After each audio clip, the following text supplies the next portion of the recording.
Hello, this is Passenger-centric, welcoming you to our Future Builders project and another conversation about the future of architecture, urban planning, and the urban landscape. Our guests are all experts in their field and advocates for good change at the same time. Today, I'll be talking to Oliwia Dec-Wolszczak, co-founder of DWAA Architekci Design Studio. The studio has a host of interesting projects to its name, including transport facilities like Warsaw West and Olsztyn main railway stations. Hello, Oliwia, and a very warm welcome to Aluprof's showroom in the capital. Hello, thank you for inviting me. It's gorgeous here, so do visit it, everyone. We're happy to hear it. Oliwia, let's start with a topic that's closely related to your daily work at the studio, because I have the impression that you focus tightly on transport facilities.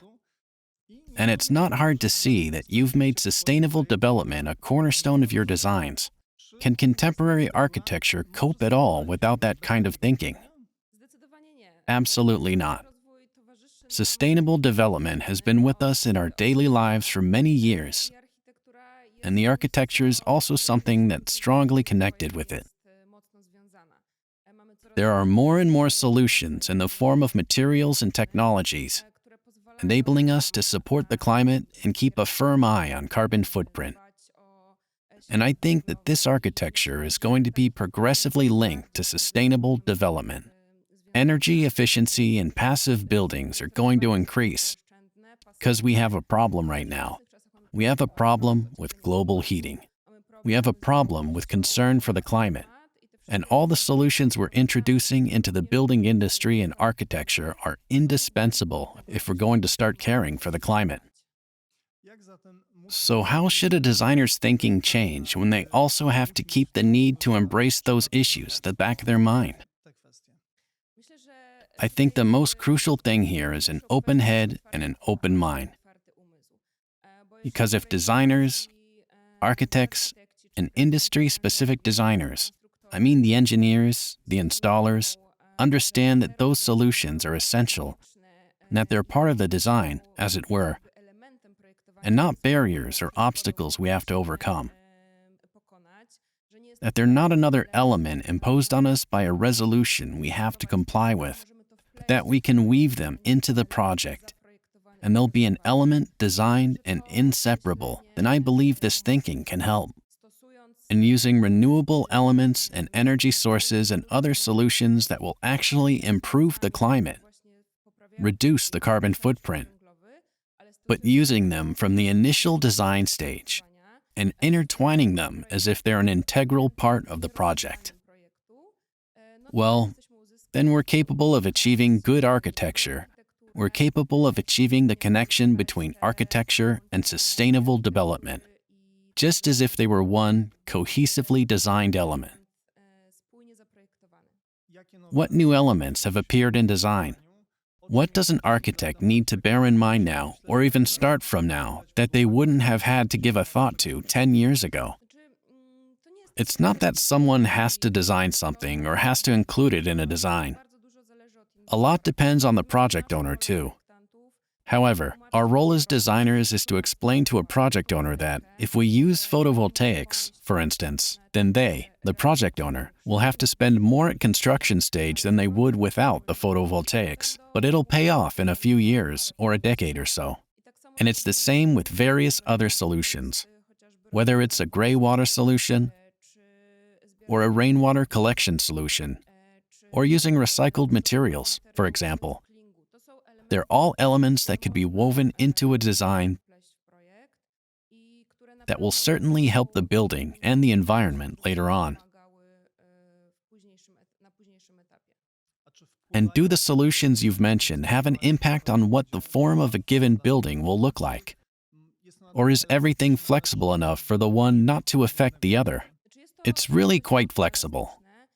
But, as designers, we should avoid situations where we design a gorgeous form, a wonderful building that's supposed to become an icon, and then, at the end, slap elements like the photovoltaic panels I just mentioned onto the roof or elevation because the sustainable development requirement has to be met, but no thought was given to it earlier.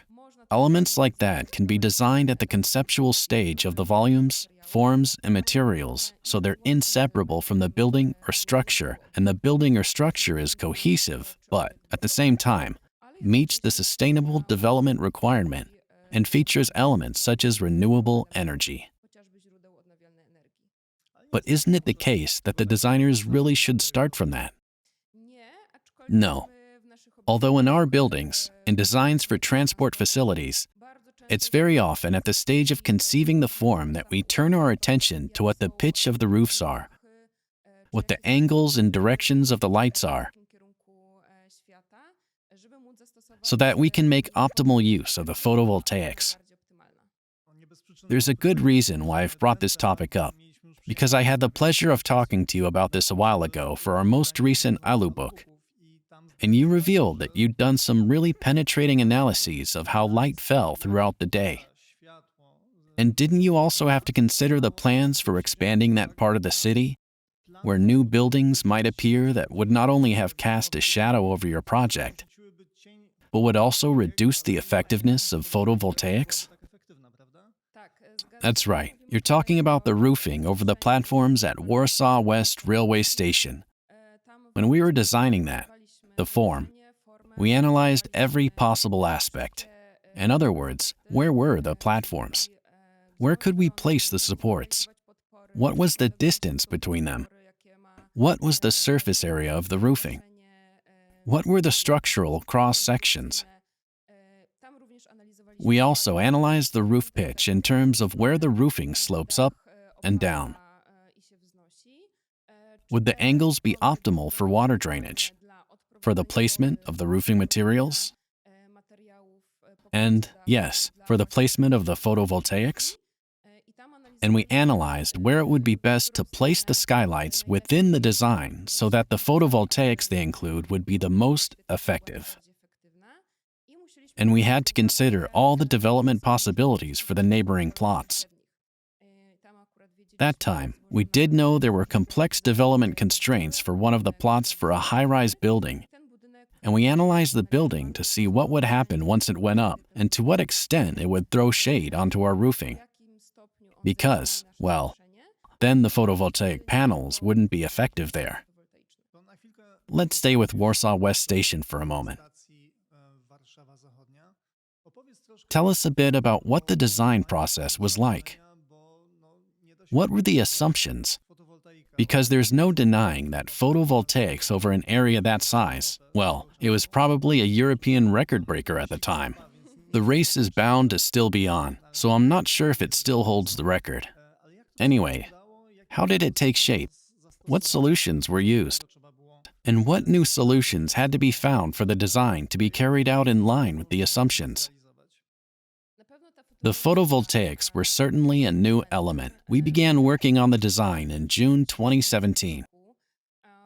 Back then, there weren't many examples, particularly in public buildings and transport facility architecture. There weren't many examples of photovoltaics integrated into a building like that. There are plenty of examples where the panels are simply placed on the roof.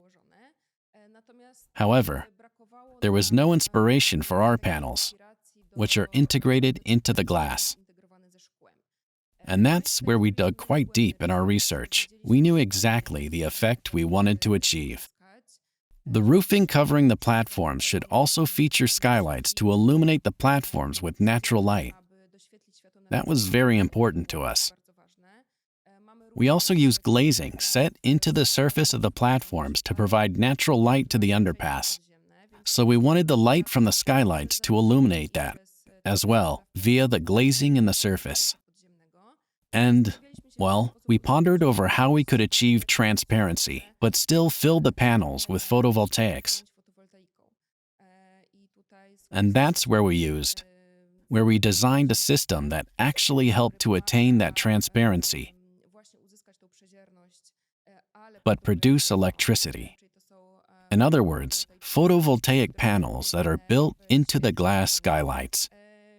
And those skylights illuminate the space beneath the roofing really nicely and produce electricity. There's another kind of photovoltaics, a bit of a push toward maximizing the power we obtain. Those other panels are attached on a fixed seam on the full roofing elements without skylights.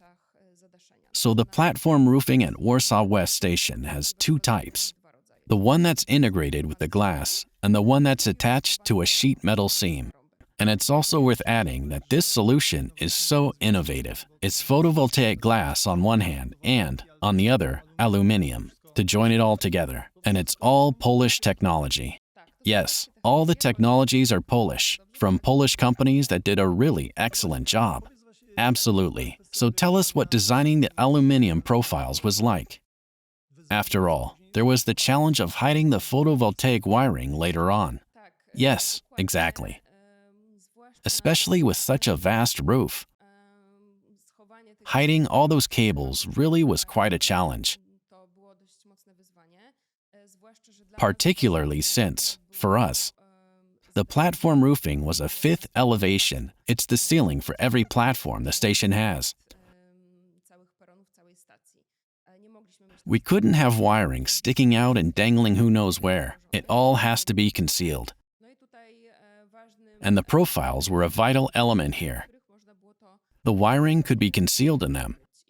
And that meant it could all be routed in concealed profiles to the inverters and substations that received the main wiring.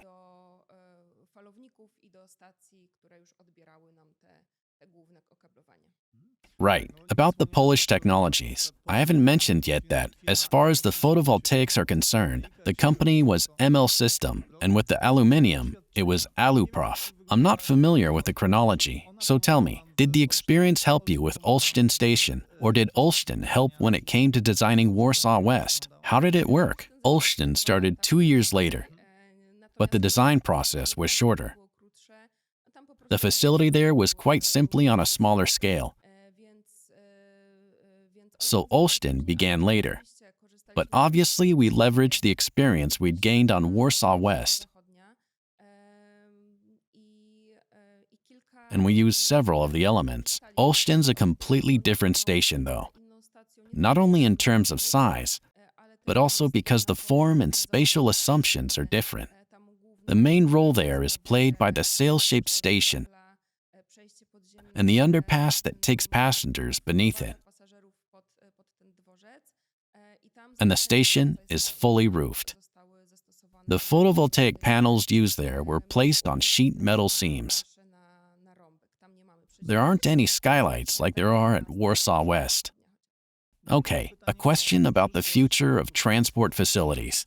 Will every design be heading in that direction, meaning photovoltaics and sustainable development? Could you tell us in general what other ecological elements like that feature in your designs? Because photovoltaics is one, but you also mentioned something about water. Could you expand on that? Yes, a gray water system. In other words, recovering the water used in a building to recycle it. For instance, putting it very colloquially, we can use water from water basins to flush toilets. Rainwater can be collected to irrigate green spaces. Those solutions are very technology-oriented. But we also have solutions focused on materials. In other words, those are recycled materials.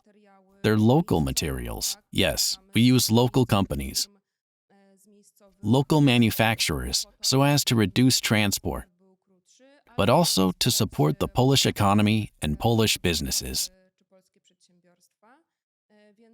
So, in fact, there are a number of solutions that have an impact on whether a building or structure is more ecological and protects the environment.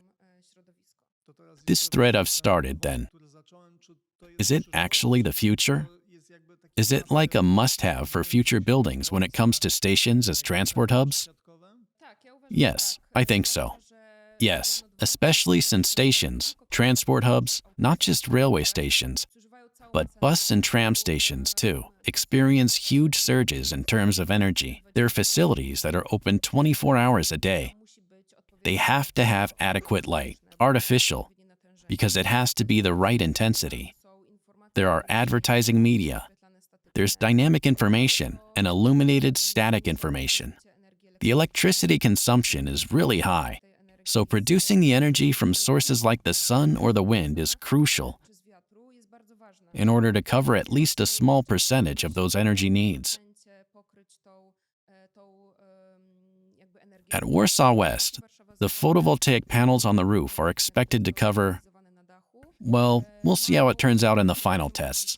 But at the design stage, the estimate was that they'd cover 30% of that energy requirement. That's a very considerable amount because the station is vast. Obviously, we can't add in the energy needed to power a train or a tram because that has to be constant energy. For those other energy needs, though, the lighting, the advertising media, the sound system, we can reduce those slightly with renewable sources, and that's highly important. Next, recovering water. We're currently in a situation where we have weeks, even months, of drought followed by torrential rains. We should be storing that water so as to use it during the weeks of drought.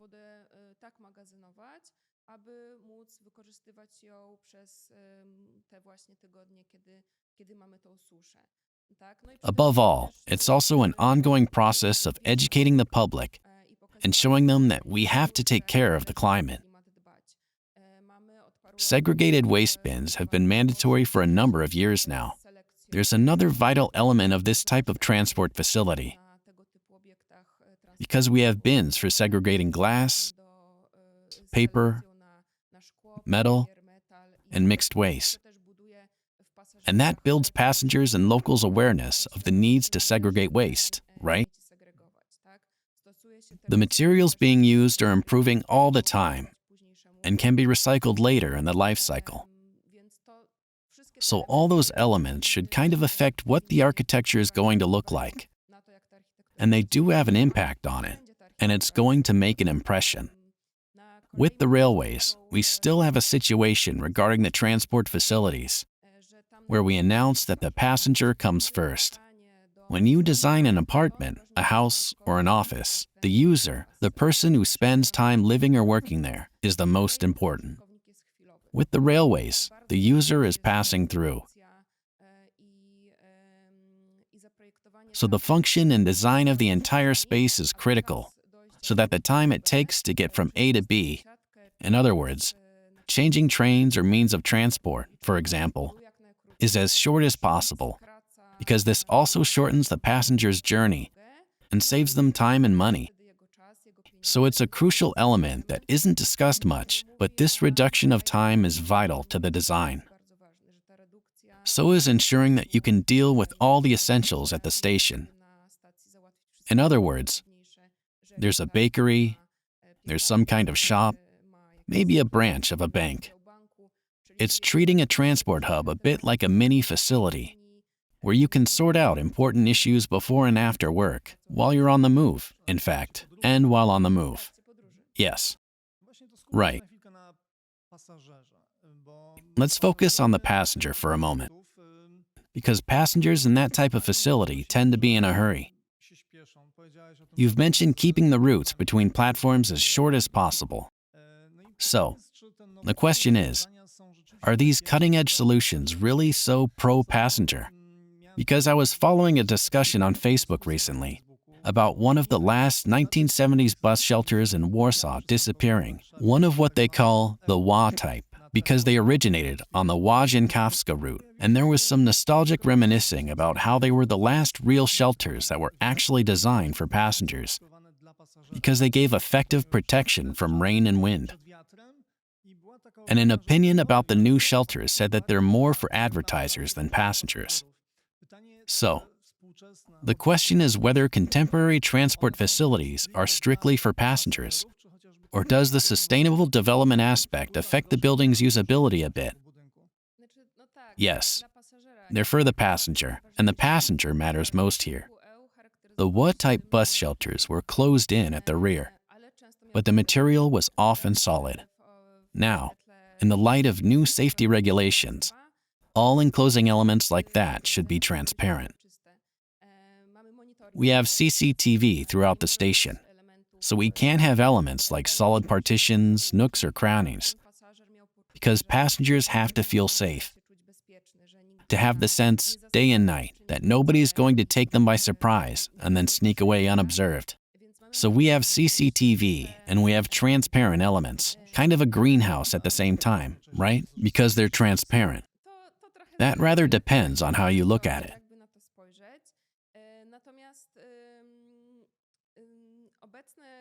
The current solutions do also ensure the continuity of the design and that the platforms are covered to the fullest possible extent. That's why the roofing often extends over an entire platform to protect it from the weather. The platforms vary in length from 100 and 200 meters to 400, and that's dictated by the length of the entire train. So here, when it comes to designing the roofing, to designing the platforms, what's crucial is that most of the platform where the train comes to a stop, where the passengers are, is covered by the roofing. Partitions, or what are known as glass boxes, are often used on a platform to provide additional protection from the wind. And there are a great many solutions like that. There are several elements of that kind at Warsaw West, actually, or glass walls with benches or partitions you can get behind the shelter from the wind.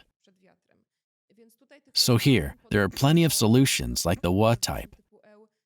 They haven't vanished, and eyes still being kept on that. Mind you, there are also a lot of other elements on the platforms that have to be there. There are benches, passenger information boards, dynamic information, in other words, all the screens that keeps us up to date on what time a train's due and if it's late. And something else we need on the platform is room for passengers. So the number of those elements and the requisite distance between them mean that the approach to the design and type of shelters needs modifying. That's why 1- and 2-pole shelters are mainly used on platforms now, with partitions or glass boxes being used as protection against the wind. 21st century passengers also mean smartphones and other devices that continually need charging. Does thought also go into providing a place in these contemporary stations and transport hubs where they can plug their phones in and charge them? Yes. The truth is that project owners still don't give it much thought, but we always persuade them that it's an essential solution. My phone battery often dies on me because I shoot so many photos and videos and forget my power bank when I'm off to a construction site, for instance. So charging is essential. There are loads of solutions now, like benches with built-in charging. With a solution like photovoltaic panels, we can also charge that kind of charger with solar energy right now. We're designing a bicycle shelter which will have exactly those kind of panels for charging electric bikes and smartphones too. So yes, passengers are increasingly demanding those solutions. In other words, power sockets and USB sockets, or, indeed, wireless charging points built into benches. In my opinion, those are solutions that should be used in every project of the kind. All the solutions you've mentioned seem to involve very high initial costs, but sound like major savings over the life of the building. Is that really the case? And do project owners understand it now? Project owners understand, but that doesn't mean they want to go for it. It also depends how the economic analysis turns out, because those solutions are costly. They cost the same in a design for a house, an apartment building, and, indeed, in the case of a railway station design. So, the project owner has to take bearing those costs into account, but they'll start to pay off after 5 to 10 years. There's also really a lot of funding for solutions like that. So when it comes to things like railway stations, most of it is subsidized by the European Union. But when it's a case of private projects or buildings, funding's also there for using renewable energy sources. So, the costs are there, but they can be reduced by subsidies. And, of course, within a few years or a decade or so, they pay for themselves. If a project owner is thinking about sustainable development, then they'll also be bearing in mind the fact that it does pay off. We often say that if it weren't for architects, Aluprof wouldn't have developed as it has. But on the other hand, if it weren't for our development, architects would be without certain tools for taking some designs from the computer to reality. Just how important is that collaboration with a systems provider on such ambitious projects? The collaboration is crucial at every stage, but let's not kid ourselves.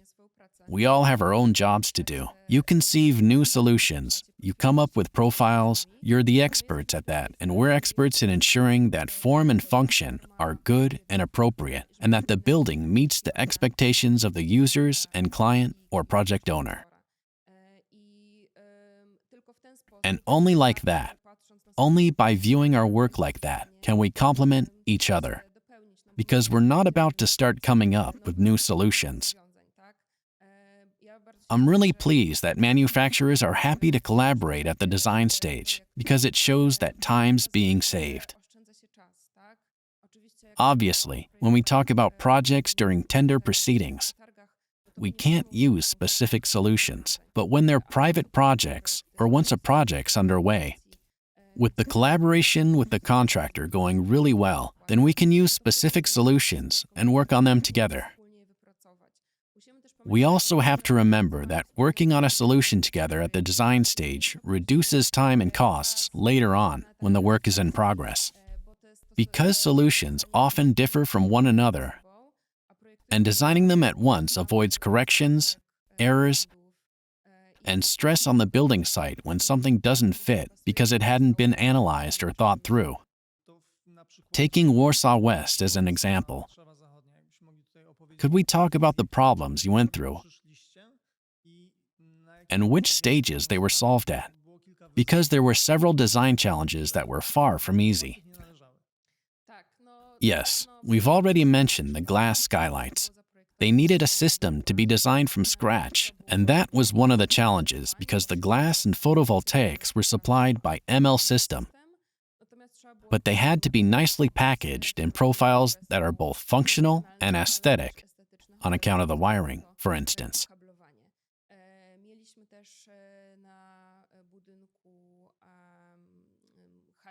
The building also features the entrance to the underpass and the station concourse. We conceived it with a fair amount of glazing and generous spacing. All the glazing was to give the concourse a look that was as transparent and open to passengers as possible. To us, the concourse is like the station's icon, the main entrance to the whole station and the underpass. So, the transom deflection was a problem with such large lights, right? That too, yes. And the facade was also supposed to be partially structural for the entire concourse. The design for the multipurpose building featured several south-facing facades, exposing them to quite a lot of light, and the entire underpass, complete with commercial premises, will soon be open to passengers. All the premises there that have facades are glazed. The facades are tall, they have doors, and they have to be weather resistant because the underpass isn't in the heated main concourse.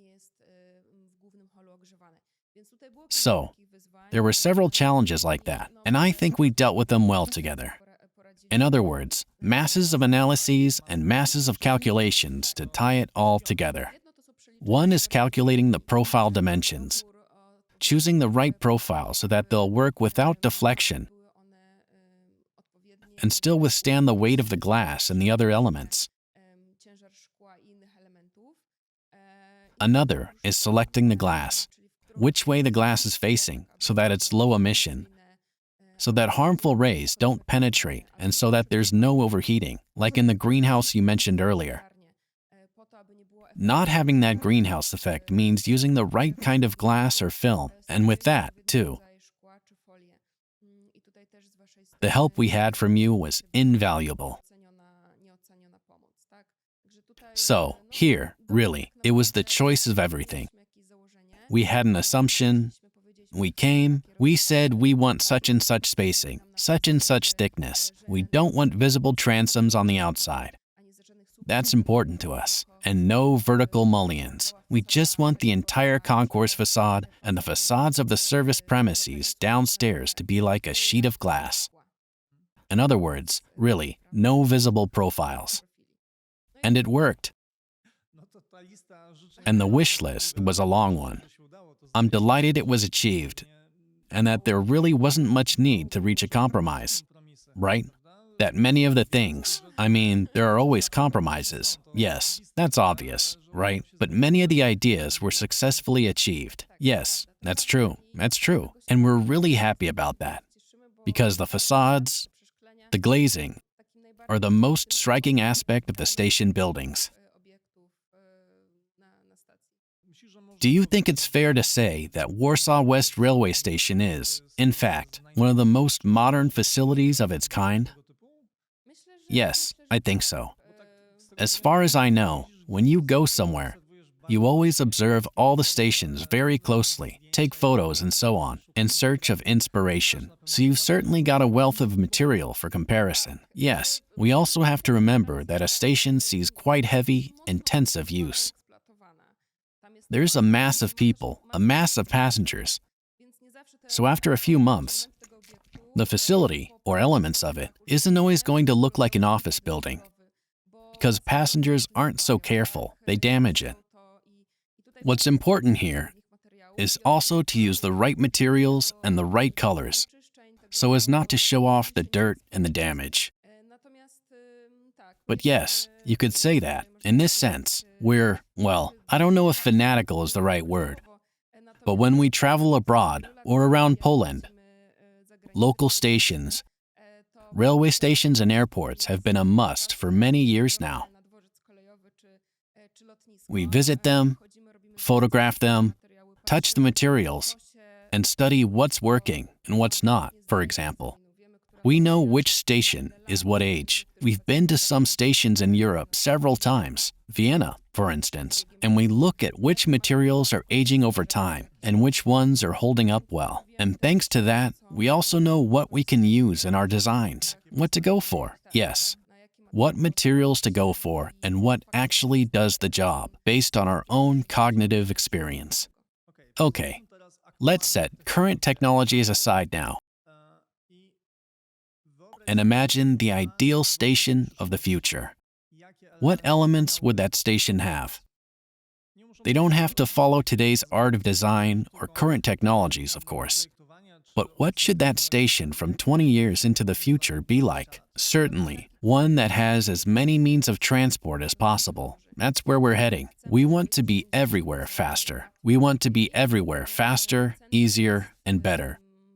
City centers are actually excluding cars in favor of public transport. So the ideal station really should connect as many means of transport as possible. Metro, trams, buses, trains. When there's an airport, being relatively close to the airport is also desirable. Next, materials. Materials that are vandal-resistant, time-resistant, dirt-resistant, and that don't make us dirty. Certainly a space that's easily and quickly cleaned, including self-cleaning toilets. There are loads of them in China now. They're fully self-cleaning, and so are the cubicles. Disinfection is vital, and COVID showed us that it's actually indispensable in many areas. Even escalators and moving walkways have a layer. On the black handrails, they have an antibacterial layer.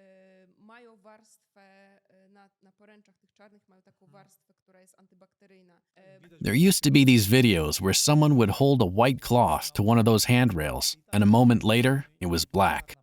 So that's also essential. ML System came up with the zoning gate, also for detecting COVID. So there are elements like that which should definitely be included. Because the pandemic's already shown us what our problems are as a society. What else for the ideal station of the future? Suitable passenger transport for everyone, including people with disabilities. That's a definite. In other words, everything we use now, all the facilities for visually impaired, blind, and deaf people should be continued, supported, and improved even more by way of tests and experiments, so that anyone with any disability will have the opportunity of using the station to the full and isn't subject to any kind of exclusion. In other words, obviously, all the lifts, walkways, tactile paving, and voice announcements, all of those elements should be steadily improved in terms of their technologies. We also once did a proof of concept for tram stops. We tested it at Warsaw West, too, in the underpass. In the end, it wasn't implemented though. Maybe one day it will be. In other words, guiding the passenger to the right platform with colors and light. So, let's imagine a situation where we're walking along in a 20-meter wide underpass. We're by platform 1, and now there's a sound announcement that the train to Krakow is leaving on platform 8, and suddenly, a line of light appears on the floor and ceiling, leading from where we are right to the platform and showing us the way onto it. Then, even if we're not familiar with the whole station, we're able to estimate how quickly we can get there.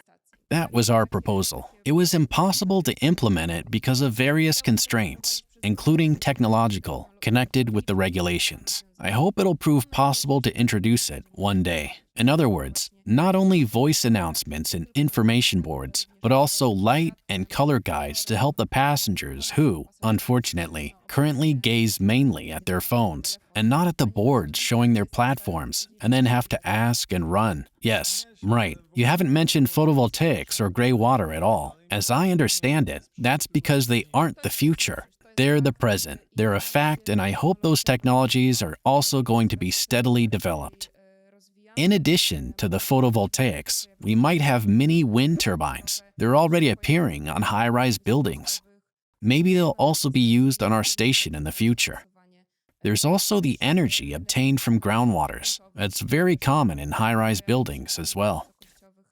So, those are elements that are already in use, and they'll simply be developed. They'll steadily improved with better and better performance. A few years ago, ML System introduced what are known as quantum dot photovoltaics. In other words, completely transparent glass with no visible cells that produces energy, even in an enclosed space and even from artificial light. So, using elements like this will also have an impact on improving energy recovery. They're elements we could have used for the underpass, for instance, if they'd been introduced just a few years earlier. Right. Yes.